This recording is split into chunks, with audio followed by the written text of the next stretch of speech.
আরেকটা হলো এই যে বিতর্কিত যে যেটা নিয়ে বিতর্ক শুরু হয়েছে, প্রেস সেক্রেটারি যখন একটা শফিক আলম সাহেবকে প্রেস সেক্রেটারি করা হয়েছে, নিশ্চয়ই তার কোয়ালিটি বা ক্যাপাবিলিটি আছে না। তারপর দেখেন আপনার অজিত দোভাল, এই অজিত দোভালকে আপনারা জেমস বন্ড বানিয়ে ফেলছেন। অজিত দোভাল কে? সে একটা পুলিশ অফিসার ছিল, ওখান থেকে তাকে বানানো হয়েছে রয়ের হেড, তারপরে বানানো হয়েছে নিরাপত্তা উপদেষ্টা। এ হলো একটা খুনি ইস্ট পাকিস্তান, পরে ওয়েস্ট পাকিস্তান। ভারত আসছে আমাদের অক্সিলিয়ারি ফোর্স হিসাবে, সেখানে আমাদের দেখেন কোথাও ইতিহাসে ভারতের কোন অনুষ্ঠানে আমাদের নাম বলা হয় না, জাতীয় অনুষ্ঠানে সবকিছুতে। ব্যাপারে আমি আমাদের রবি ভাইয়ের থেকে আলাদা মত পোষণ করি। প্রথমত হলো এটা ছিল একটা বিমস্টেক ছিল মেইন মিটিং, মেইন এটা ছিল ফাংশনটা ছিল বিমস্টেক, এবং এটা ছিল সাইড টক, এবং it was uncertain, it was totally uncertain. এটা হবে কি হবে না, যদিও আমাদের দেশ সরকার তাদেরকে মেসেজ দিয়েছিল formal, but they have not replied, তারা উত্তর দেয়নি। এবং আপনি জানেন স্বৈরাচার শেখ হাসিনাকেও হ্যান্ড ওভারের ব্যাপারে রিপেট্রিয়েশন যে ট্রিটি আছে তার মাধ্যমে যারা প্রত্যাবর্তন চুক্তি, সেটারও তারা আজ পর্যন্ত উত্তর দেয়নি। সুতরাং এখানে ভারতের মানে যে কি বলে অজিত দোভালের ইনিশিয়েটিভ, তারপরে ওই যে আপনার কি বলে তুলসী গ্যাবার্ডের, এগুলি হয় কি these are for the benefit of India, not for us. Actually ওদের স্বার্থে ওরা এই সাইড টকটা করেছে, এবং যেহেতু ওরা ইচ্ছা করে এটা হয়তো করেছে যাতে বাংলাদেশ থেকে ডক্টর ইউনূস তার গোয়েন্দা সংস্থার লোক বা টিম নিয়ে না যেতে পারে, কারণ এটা হচ্ছে আনসার্টেন কেস, সুতরাং ওইভাবে প্রস্তুতি নেওয়া হয় না। বাট ওই যে আমার ভাই যেটা বললো যে ডক্টর ইউনূস একাই 100, এখন আওয়ামী লীগ আর বিএনপি যে সুরেই কথা বলুক, ওনাদের যখন কথা বলে ওনারা তখন দেখে ওনাদের যে পাওয়ার মঙ্গার যে পলিটিক্স, ওইটার কতটুকু ক্ষতি হচ্ছে। বাংলাদেশে আমরা 53 বছর 54 বছর আমরা দেখেছি এই পলিটিক্যাল গভর্নমেন্ট গুলিকে, সুতরাং আমাদের ওই কনক্লুশনে যাওয়া হয়ে গেছে তারা কি পরিবর্তন করবে আর কি করবে না, আর তাদের মধ্যে গণতান্ত্রিক চর্চা নিজের দলই নাই। সুতরাং আমরা তাদের তো হয়তো ভিতরে কিছু কষ্ট থাকতে পারে, কিছু গ্রিভ্যান্সেস থাকতে পারে, এটা হইতে পারে। তবে ইন্ডিয়ার যেটা প্রচার প্রচারণা আপনি জানেন, রিউমার স্ক্যানারের মাধ্যমে ফ্যাক্ট চেকিং করা হয়েছে, এবং ইন্ডিয়ার যেটা সারা পৃথিবীতে সবচেয়ে ফলস ফেক নিউজ প্রচারের রেকর্ড নাম্বার 1 তারা অলরেডি অর্জন করেছে। আরেকটা হলো এই যে বিতর্কিত যে যেটা নিয়ে বিতর্ক শুরু হয়েছে, প্রেস সেক্রেটারি যখন একটা শফিক আলম সাহেবকে প্রেস সেক্রেটারি করা হয়েছে, নিশ্চয়ই তার কোয়ালিটি বা ক্যাপাবিলিটি আছে, না হলে তাকে নেওয়া হতো না। ডক্টর ইউনূস ওরকম মানুষ না যে উনি একটা অযোগ্য লোককে বা যারা ওইরকম ক্যাপাবল না তাদেরকে নিবে। তারপরে যেটা বললো ওই যে ডক্টর খলিল সম্পর্কে অনেকেরই অনেক ধারণা নাই ডক্টর খলিল সম্পর্কে। ওনাকে আনা হয়েছে আমেরিকার থেকে, he was in America for long time, এবং ওখানে তার যে আমেরিকান গভর্নমেন্টের যে যারা সিনেটর বা কংগ্রেসম্যান, এদের সাথে তার বিশাল সম্পর্ক আছে, তার একটা বিশাল নেটওয়ার্ক আছে। সুতরাং এখানে আন্ডার এস্টিমেট করার কিচ্ছু নাই। আরেকটা হলো যে আপনার যেটা ভারতের মিডিয়াগুলি আমরা সবসময় দেখি, আপনি দেখবেন রিপাবলিক মিডিয়া, তমক, ওই যে ময়ূক রঞ্জন চক্রবর্তী, এই ধরনের লোকগুলি এত কথা বলে, এত লাফালাফি করে। আমাকে শুনতে পাচ্ছেন? আমি বলছি বাংলাদেশে কি আসলে কোয়ালিফাইড লোক নাই? উনি সব মানে বাইরে থেকে এনে উনি করেছেন, তারপরে বাইরে থেকে এনে। না না শুনেন, না ইমরান ভাই শুনেন, লেট মি টক, রবি ভাই, let me talk on side, I talk in, না না you talk afterwards. I lose the flow. Please take your time and talk then. Now let me talk. আরেকটা কথা হলো বাংলাদেশের যোগ্য লোক নাই, কে বলেছে? বাংলাদেশে প্রচুর যোগ্য লোক আছে, এবং এই প্রচুর যোগ্য লোককে নেওয়া হয়েছে, এবং থিংস আর ইমপ্রুভিং। এখন অনেক আপনি দেখেন দ্রব্যমূল্যের ঊর্ধ্বগতি, আপনি কোথায় বলবেন না, সব জায়গায় যে পলিসি মেকিং হচ্ছে, সংস্কার হচ্ছে, রিফর্মস হচ্ছে। যে সুজনের যে বদিউল আলম সাহেবকে নেওয়া হয়েছে, এরকম অনেক হাইলি কোয়ালিফাইড লোককে নেওয়া হয়েছে।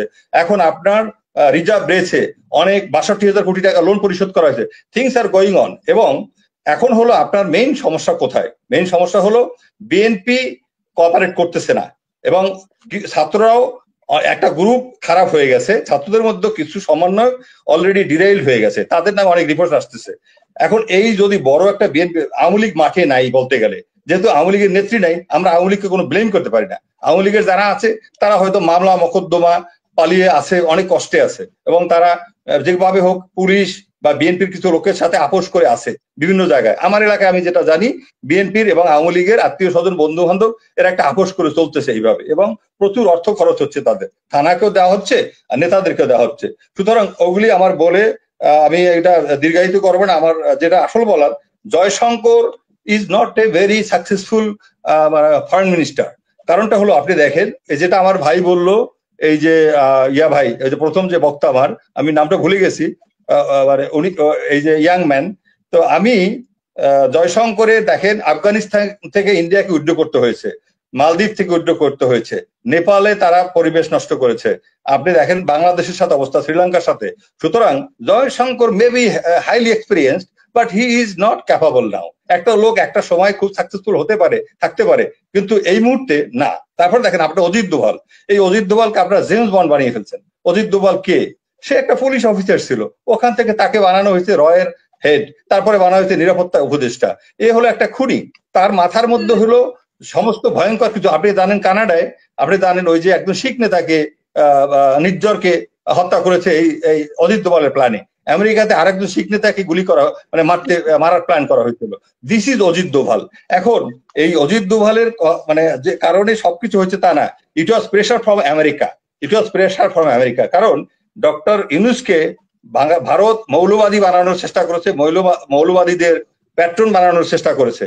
এবং একটা ঘটনা, সবাই মিলে এখন যারা তাড়াতাড়ি একটা ইলেকশন চায়, সংস্কার চায় না, বিচার চায় না।